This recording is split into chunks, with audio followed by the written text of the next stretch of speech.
మేము వచ్చే దారిలో పెద్ద యాక్సిడెంట్ అయింది. మా వెహికల్ ఏమో అక్కడ ఉంది.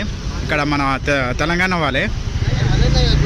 పాపకి కొంచెం దెబ్బ తాకిందంట. ఇంకొక ఆమెకి కన్ను కొంచెం పోయిందంట. ఎవరికి అయితే ప్రాబ్లం ఏం కాలే. మా టీం మొత్తం ఇక్కడ ముగ్గురు, అవతల ఇంకొకరు, ఇంకొకరు 5గురం.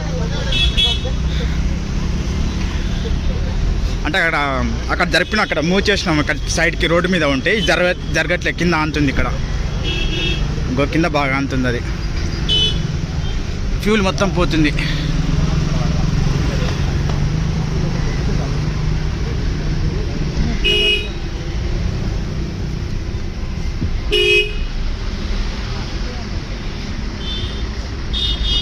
ఎట్లా బ్రో ఇప్పుడు ఎట్లా?